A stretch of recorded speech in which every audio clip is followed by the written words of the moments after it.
नमस्कार। मैं हूँ लोक्तोंगबम लिलितो। कंगला टीवी मणिपुर से सुनिए हिंदी में समाचार। पहले मुख्य समाचार। बैक टू स्कूल अभियान थमनापोक्पी में एमएलए के.एच. इबोमचा ने एसएचजी ऋण राहत और रेड जोन की महिलाओं के लिए सहायता का आश्वासन दिया। इम्फाल हार्ट इंस्टीट्यूट में वर्ल्ड हार्ट डे मनाकर हृदय स्वास्थ्य पर जागरूकता फैलाई गई। थोंगजू ब्लॉक कांग्रेस कमेटी द्वारा पांथोबी संगलेन व उचेकोन मुरीबा हॉल में आयोजित फ्री मेडिकल कैंप पर सीएमओ इम्फाल ईस्ट ने आपत्ति जताई। मणिपुर शॉर्ट फिल्म कंपटीशन 2025 में पहला पुरस्कार खेत्रीमयूम प्रियो बट्ट सिंह चिंखू इम्फाल ईस्ट को मिला। आरएमएसएस ने मणिपुर में कार्यालय खोला। घर घर जाकर पीएम मोदी की योजनाओं की जानकारी देने का अभियान शुरू। भारतीय गोरखा परिसंघ जुबिन गर्ग की अस्थियां तीस्ता और त्रिवेणी संगम में विसर्जित करेगा। उनकी स्मृति को अमर करने के लिए 5 प्रस्ताव रखे। यूएन बैक रिपोर्ट में खुलासा। म्यांमार मिलिट्री ने रोहिंग्या विलेजेस को उजाड़ कर बनाए सिक्योरिटी आउटपोस्ट। चाइना ने ग्लोबल टेक टैलेंट को आकर्षित करने के लिए के वीजा शुरू किया, जबकि यूएस ने H-1B की लागत बढ़ाई। मक्स का एक्स कंटेंट टेकडाउन कर इंडियन कोर्ट के आदेश को देगी चुनौती, बोला फ्री स्पीच पर खतरा। कैलिफोर्निया टीन सुसाइड केस के बाद ओपन एआई ने चैट जीपीटी पर पेरेंटल कंट्रोल्स लॉन्च किए। अब समाचार विस्तार में। बैक टू स्कूल कैंपेन का आयोजन इमानुअल इंग्लिश एकेडमी थमनापोक्पी में किया गया। यह कार्यक्रम नोंगपोक लमजिंग मेरा VLF Thamnapokpi village level federation Kanglei Hiyai women cooperative society limited Lamlai cluster द्वारा आयोजित किया गया, जिसे Manipur state rural livelihood mission, department of RD&PR, government of Manipur का सहयोग प्राप्त था। इस अवसर पर लमलाई केंद्र के एमएलए के.एच. इबोमचा ने घोषणा की कि सेल्फ हेल्प ग्रुप SHG के लिए दिए गए ऋणों को चुकाना आवश्यक नहीं होगा और रेड जोन में रहने वाले महिलाओं के लिए विशेष व्यवस्था की जाएगी।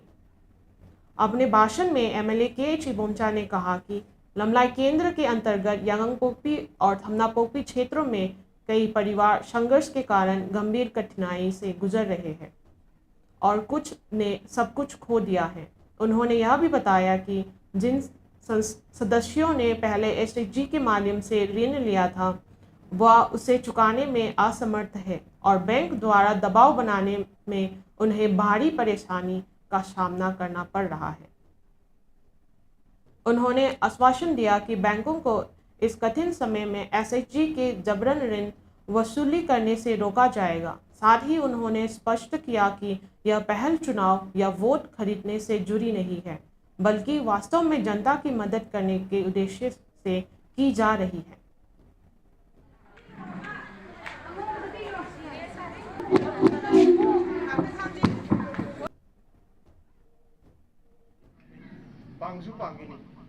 करीनो है सेंथोक लंबेन लेतबसिने नोंगमदबु मी मना। वर्ल्ड हार्ट डे के अवसर पर पूरी दुनिया में जागरूकता कार्यक्रम आयोजित किए गए, जिनमें स्टेट ऑफ मणिपुर भी शामिल है। मणिपुर में यह कार्यक्रम Imphal heart institute Sagolband Moirang Leirak Imphal west में स्वयं संस्थान की पहल पर आयोजित किया गया। इस अवसर पर बोलते हुए doctor Arambam Athouba, director and chief cardiac surgeon Imphal heart institute ने कहा कि वर्ल्ड हार्ट डे मनाने का उद्देश्य लोगों में हृदय उससे जुड़ी बीमारियों और उसके बचाव के प्रति जागरूकता फैलाना है। उन्होंने बताया कि हर साल दुनिया भर में लगभग 1 करोड़ 40 लाख लोग हृदय संबंधी बीमारियों से मरते हैं। उन्होंने यह भी जोड़ा कि हर साल विश्व स्तर पर लगभग 2 करोड़ लोग हृदय रोगों के कारण अपने जान गंवाते हैं। डॉक्टर ने समझाया कि 40 वर्ष से अधिक उम्र की व्यक्तियों में हृदय रोग का खतरा अधिक होता है, खासकर जब जीवन शैली में बदलाव अस्वास्थ्यकर भोजन और नियमित व्यायाम की कमी को। उन्होंने जोर देकर कहा कि नियमित हृदय जांच, ब्लड प्रेशर नियंत्रण और स्वास्थ्य जीवन शैली अपनाना हृदयघात के खतरे को कम करने के लिए जरूरी है। कार्यक्रम में doctor KH. Ratan Kumar, chairman and managing director, Imphal heart institute, doctor Y Nandabir, professor sports medicine, RIMS और retired lieutenant general Kausam Himalaya सहित कई अन्य लोग उपस्थित थे।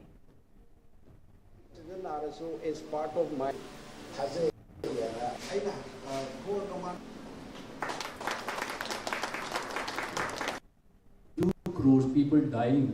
Happiness.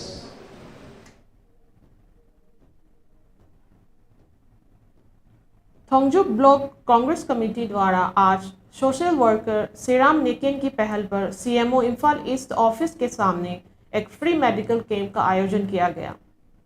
यह कैंप पांथोबी शंगलेन कम्युनिटी हॉल, कोंगबा खेत्री लेकाई और उचेकोन मुरीबा कम्युनिटी हॉल में स्थानीय क्लबों के सहयोग से आयोजित किया गया। कैंप में मेडिसिन, डर्मेटोलॉजी और ऑप्थाल्मोलॉजी के विभिन्न स्पेशलिस्ट ने मरीजों की जांच की और फ्री मेडिसिन भी वितरित की गई। इस अवसर पर सोशल वर्कर सेराम निकेन ने कहा कि यह हेल्थ कैंप क्षेत्र के उन लोगों को मेडिकल केयर और मेडिसिन उपलब्ध कराने के लिए आयोजित किया गया जो विभिन्न स्वास्थ्य समस्याओं और कठिनाइयों का सामना कर रहे हैं। इस कैंप को संभव बनाने में स्थानीय क्लब्स के साथ साथ Indian red cross society Imphal east district branch ने भी सहयोग दिया। हालांकि सीएमओ इम्फाल ईस्ट ने नाराजगी व्यक्त करते हुए कहा कि डॉक्टर्स ने बिना पूर्व अनुमति और आदेश के इस कैंप में भाग लिया जो नियमों के खिलाफ है। सीएमओ के अनुसार जबकि मेडिकल कैंप सुबह 10 बजे शुरू होना था, डॉक्टर्स रिपोर्टली लगभग 11 बजे पहुंचे, जिससे जनता को असुविधा हुई।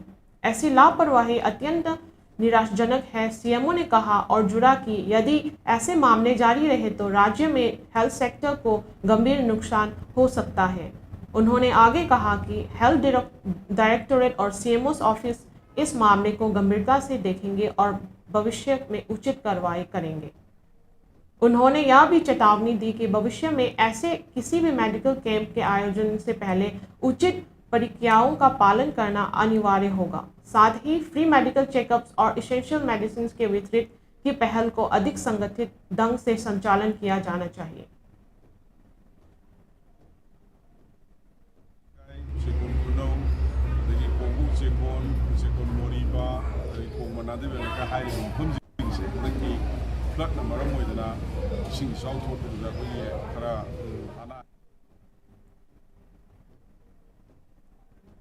Director of information and public relations DIPR government of Manipur ने शॉर्ट फिल्म कंपटीशन 2025 के परिणाम घोषित किए। प्रतियोगिता का विषय था e challan awareness, follow traffic rules, go digital. Khetrimayum Priyovrat Singh Chinkhu Imphal east ने अपनी फिल्म ग्रीन लाइट के लिए पहला स्थान प्राप्त किया। दूसरा स्थान एम लेम लाइश्रम हेरोपाट्री नुंगौथेल को चुमलिब्रा लालिब्रा के लिए मिला, जबकि तीसरा स्थान युमनाम विदुरानी देवी वांगखई निंगथेम पुखरी मपाल को द लास्ट राइट के लिए दिया गया। 2 सांत्वना पुरस्कार भी घोषित किए गए। देवचान खुमन नारंथोंग खुलेम लेकाई को मिकुप अमादा और काबी तिंगचोल प्रोडक्शन सेनापति बाजार को रॉन्ग प्लेस राइट लेसन के लिए सम्मानित किया गया। DIPR डायरेक्टर गांगोम उत्तम सिंह ने कहा कि ये फिल्में सड़क सुरक्षा और डिजिटल जागरूकता को बढ़ाने देने में सिनेमा की भूमिका को दर्शाती है।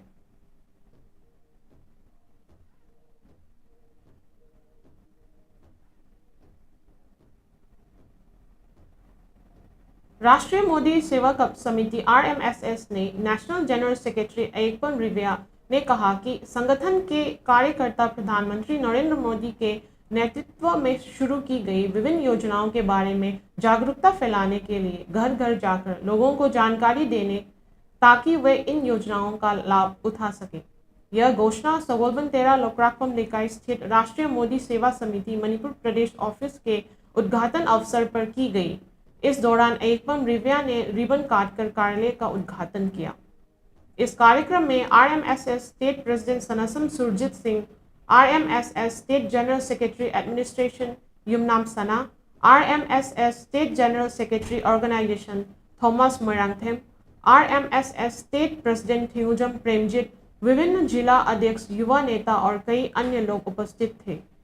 अपने संबोधन में एकम रिविया ने कहा कि 25 सितंबर 2021 को स्थापित RMSS प्रधानमंत्री नरेंद्र मोदी के सोच में जुड़ा एक संगठन है जो समाज के वंचित वर्गों के सहयोग के लिए बनाया गया है। उन्होंने बताया कि भारत में गरीबी रेखा से नीचे जीवन यापन करने वाले लगभग 70% लोग अभी भी सरकार की गई योजनाओं और कार्यकारी लाभों से वंचित हैं। RMSS का उद्देश्य ऐसे लोगों को चिन्हित कर उन्हें सही योजनाओं से जोड़ना है।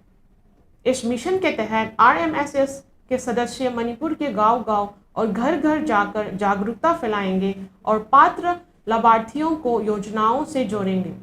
इस उद्देश्य के लिए नवस्थापित कार्यालय एक जागरूकता और सुविधा केंद्र का रूप में कार्य करेगा।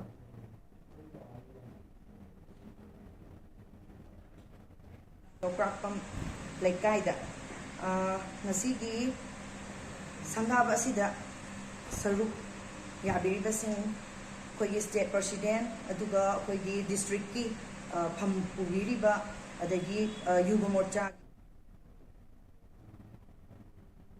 भारतीय गोरखा संगठन भारतीय गोरखा परिसंघ BGP ने महान गायक लोहित कंठा जुबिन गर्ग को श्रद्धांजलि देने के लिए ऐतिहासिक निर्णय लिया गया।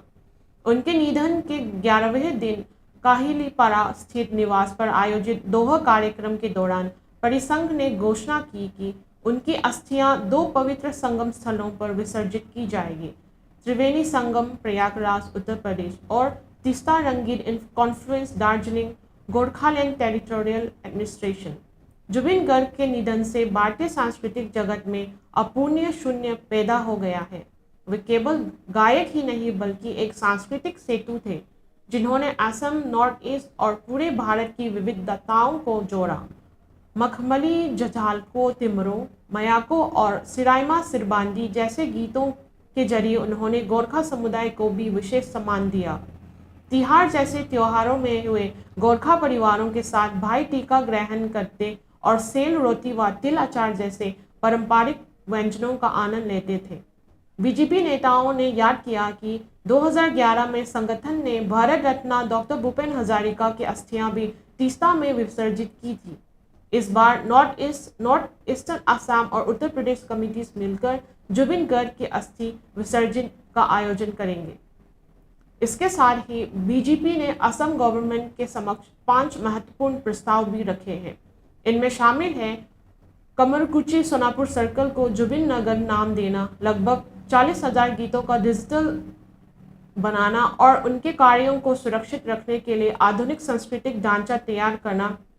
साथ ही गुवाहाटी इंटरनेशनल एयरपोर्ट के नए टर्मिनल का नाम जुबिन गर्ग इंटरनेशनल टर्मिनल रखना और वहां उनकी एक प्रतिमा स्थापित करने का सुझाव दिया गया। BJP ने जोरहाट एयरपोर्ट का नाम लोहित कंठा जुबिन गर्ग एयरपोर्ट करने के आंदोलन का भी स्वागत किया, जैसे डिब्रूगढ़ एयरपोर्ट का नाम सुधाकंठा भूपेन हजारिका एयरपोर्ट रखा गया था। संगठन ने कहा कि यह सभी पहल जुबिन गर्ग की स्मृति को अमर करने की दिशा में सच्ची श्रद्धांजलि होगी। आने वाले दिनों में ये प्रस्ताव और संवेदना संदेश व्यक्तिगत रूप में उनके परिवार को भी सौंप जाएंगे।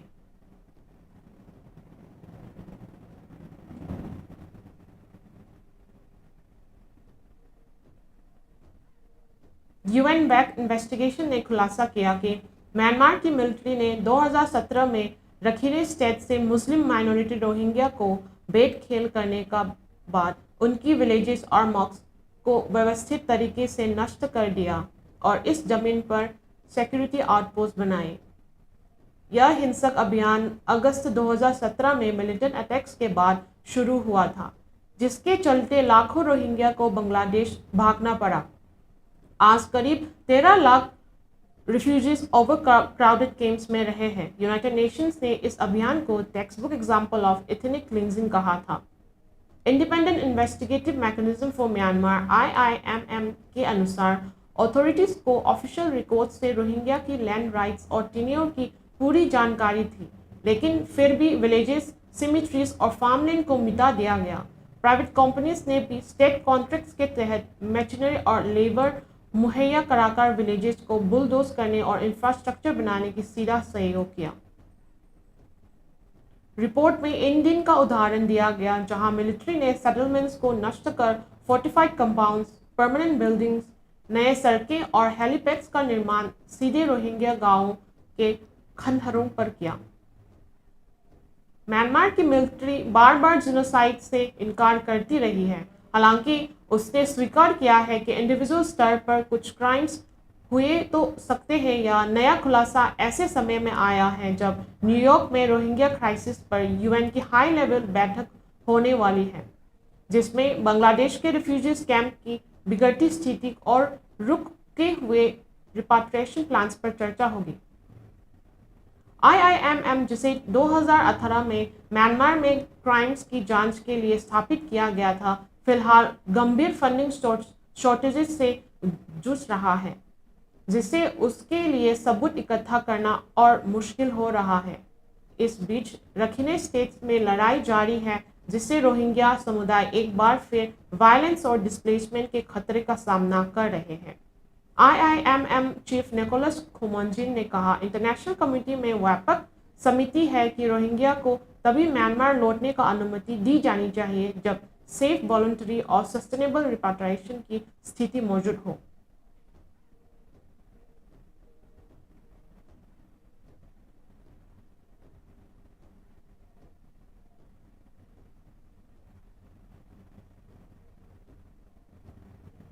चाइना ने इस हफ्ते अपना नया के वीज़ा कार्यक्रम शुरू किया है, जिसका उद्देश्य young foreign science, technology and engineering और मैथमेटिक्स STEM ग्रेजुएट्स को आकर्षित करना है। इस कदम में ऐसे समय पर उठाया गया है जब US ने कड़े वीज़ा नियम लागू किए हैं, जिनमें H-1B वर्कर वीजा के लिए $1 लाख का वार्षिक शुल्क शामिल है, जिसका इस्तेमाल टेक कंपनीज कुशल प्रोफेशनल्स को नियुक्त करने के लिए करती है। बीजिंग को उम्मीद है कि के वीज़ा उसे वाशिंगटन के साथ ग्लोबल टेक रेस में मौजूद बनाएगा। H-1B के विपरीत के वीज़ा में स्पॉन्सरिंग एम्प्लॉयर की ज़रूरत नहीं है और यह बिना जॉब ऑफर के एंट्री, रेजिडेंस और एम्प्लॉयमेंट की अनुमति देता है। इमिग्रेशन एक्सपर्ट्स का कहना है कि यह खासकर इंडियन स्टेम प्रोफेशनल्स को आकर्षित कर सकता है, जो H-1B वीज़ा होल्डर्स का बड़ा हिस्सा है। एनालिस्ट ने इस टाइमिंग को एग्जीक्यूट बताया है, जहां चाइना बैरियर्स कम कर रहा है और US उन्हें बढ़ा रहा है। साउथ कोरिया, जर्मनी और न्यूजीलैंड जैसे अन्य देश भी टैलेंट को आकर्षित करने के लिए वीज़ा रूल्स का आसन बना रहे हैं। हालांकि इस अनिश्चितताएं बनी हुई है। चाइना की गवर्नमेंट ने अभी तक परमानेंट रेसिडेंसी, फैमिली स्पॉन्सरशिप या फाइनेंशियल इंसेंटिव्स जैसे अहम पहलुओं पर कई स्पष्टता नहीं दी है। लैंग्वेज बैरियर्स भी बड़ी चुनौती है, क्योंकि अधिकांश चाइनीज टेक फर्म्स मैंडरिन में काम करती हैं। दिल्ली और बीजिंग के बीच राजनीतिक तनाव इंडियन एप्लीकेंट्स को और प्रभावित कर सकता है। अब तक चाइना ने मुख्य रूप से ओवरसीज चाइनीज टैलेंट्स को आकर्षित करने का ध्यान केंद्रित किया है, जिसके लिए लुक्रेटिव सब्सिडी और बड़े साइनिंग बाउंसेस दिए गए हैं। लेकिन के वीज़ा ग्लोबल स्तर पर प्रतिस्पर्धा करने का एक व्यापक कोशिश को दर्शाता है। एक्सपर्ट्स का मानना है कि अगर चाइना ग्लोबल टैलेंट का एक छोटा हिस्सा भी खींचने में सफल होता है, तो वह कटिंग एज टेक्नोलॉजी में अपना बढ़त मजबूत कर सकता है।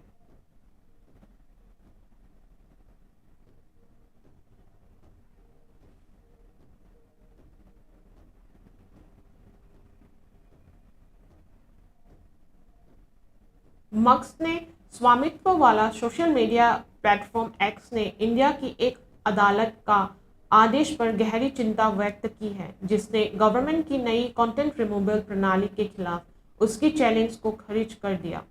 कंपनी ने कहा है कि वह इस फैसले के खिलाफ अपील करेगी और इसे इंडिया में फ्रीडम ऑफ एक्सप्रेशन की रक्षा के रूप में देखती है। इलॉन मस्क की कंपनी X का लंबे समय से इंडियन अथॉरिटीज के साथ टकराव चल रहा है। कंपनी का तर्क है कि यह नई कंटेंट रिमूवल व्यवस्था सेंसरशिप के बराबर है। X का कहना है कि इस तंत्र का कानून में कोई आधार नहीं है। यह इंडिया के सुप्रीम कोर्ट के पिछले फैसलों के खिलाफ है और सिटीजन्स के मौलिक freedom of speech and expression के अधिकारों का उल्लंघन करता है। प्राइम मिनिस्टर नरेंद्र मोदी के नेतृत्व वाले गवर्नमेंट ने इस प्रणाली का बचाव किया है, यह कहते हुए कि उसे अनलॉफुल कंटेंट पर नियंत्रण रखने और ऑनलाइन अकाउंटेबिलिटी बढ़ाने में मदद मिलती है। 2023 से ऑफिशियल्स को सीधे टेकडाउन ऑर्डर्स जारी करने और उन्हें गवर्नमेंट पोर्टल के जरिए टेक फर्म्स तक पहुंचाने का अधिकार दिया गया है। पिछले हफ्ते एक जज ने कहा कि इंडिया में काम करने वाले हर प्लेटफॉर्म को यह स्वीकार करना होगा कि लिबर्टी रेस्पॉन्सिबिलिटी से जुड़ी हुई है। इसके जवाब में एक्स ने कहा है कि वह इंडियन लॉ का सम्मान करता है, लेकिन इस विचार से असहमत है कि वह अपनी चिंताएं नहीं उठा सकता क्योंकि उसका इनकॉर्पोरेशन अब्रोड हुआ है। मक्स, जो खुद को फ्री स्पीच एब्सोल्यूटिस्ट मानते हैं, कई देशों में कंप्लायंस और कंटेंट टेकडाउन डिमांड्स को लेकर अथॉरिटीज से भिड़ चुके हैं, लेकिन इंडिया का यह मामला दुनिया से सबसे अधिक आबादी वाले लोकतंत्र के सख्त इंटरनेट रेगुलेशन को चुनौती देने का उनका सबसे बड़ा कदम माना जाता है।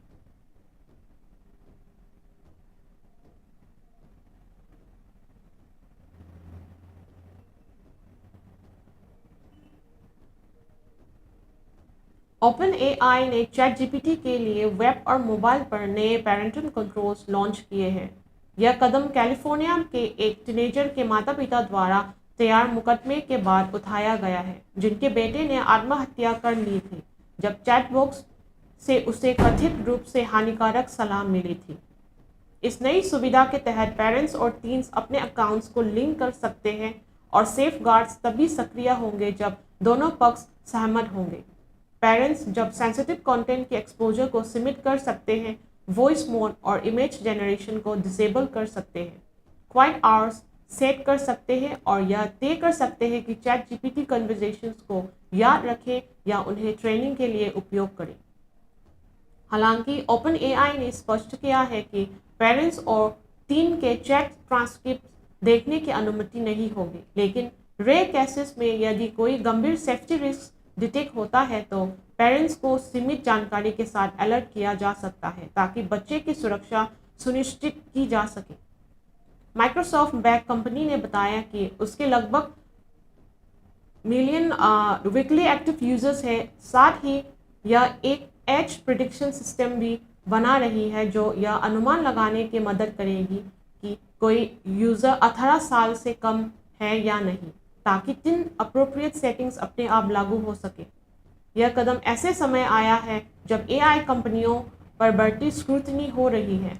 हाल में ही मेटा में नई अपने एआई प्रोडक्ट्स के लिए सेफगार्ड पेश किए, जिनमें माइनर्स के साथ फ्लर्टी कन्वर्सेशंस और सेल्फ हार्म या सुसाइड पर डिस्कशन पर रोकने के लिए कदम शामिल हैं।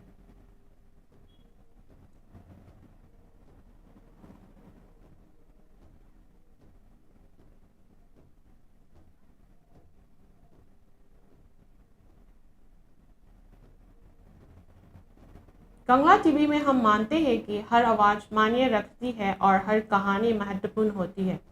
आपकी स्थानीय खबरें, आपकी टिप्पणियां और आपके अनुभव शक्तिशाली हैं। यह एक अधिक जागरूक समाज बनाने में मदद करते हैं। हम आपको प्रोत्साहित करते हैं कि आप आगे आए और हमारे सिटीजन जर्नलिज्म पहल के तहत अपनी स्थानीय खबरें साझा करें। आपका सहयोग सिर्फ स्वागत योग्य ही नहीं है, बल्कि यह समाज के लिए अत्यंत आवश्यक है। साथ मिलकर हम समस्याओं का उजागर कर सकते हैं, उपलब्धियों का जश्न मना सकते हैं और असली कहानियों को सामने ला सकते हैं। आपके द्वारा भेजी गई हर खबर को हमारी संपादकीय टीम द्वारा पूरी तरह से मूल्यांकन किया जाएगा और आपकी इस प्रतिबद्धता को सम्मानित करने के लिए साल के सर्वश्रेष्ठ नागरिक पत्रकार को 10,000 का पुरस्कार हर साल कंगला टीवी की फाउंडेशन डे 14 सितंबर को प्रदान किया जाएगा। अपने समुदाय की आवाज़ बने, कंगला टीवी की सिटीजन जर्नलिज्म का हिस्सा बने, क्योंकि असली बदलाव आपके साथ शुरू होता है। अंत में मुख्य समाचार एक बार फिर। बैक टू स्कूल अभियान थमनापोकी में एमएलए KH इबोमचा ने SHG ऋण राहत और रेड जोन की महिलाओं के लिए सहायता का आश्वासन दिया। इम्फाल हार्ट इंस्टीट्यूट में वर्ल्ड हार्ट डे बनाकर हृदय स्वास्थ्य पर जागरूकता फैलाई गई। थोंगजू ब्लॉक कांग्रेस कमेटी द्वारा पांथोबी संगलेन व उचेकोन मुरीबा होस्ट में आयोजित फ्री मेडिकल कैंप पर सीएमओ इम्फाल ईस्ट ने आपत्ति जताई। मणिपुर शॉर्ट फिल्म कंपटीशन 2025 में पहला पुरस्कार खटिमयम प्रियोव्रत सिंह चिंखू इम्फाल ईस्ट को मिला।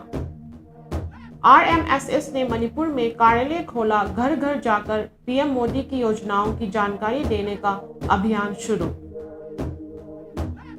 भारतीय गोरखा परिसंघ जुबिन गर्ग की अस्थियों तीस्ता और त्रिवेणी संगम में विसर्जित करेगा। उनकी स्मृति को अमर रखने के लिए 5 प्रस्ताव रखे। UN बैक रिपोर्ट में खुलासा, म्यांमार मिलिट्री ने रोहिंग्या गांवों को उजाड़कर बनाए सिक्योरिटी आउटपोस्ट।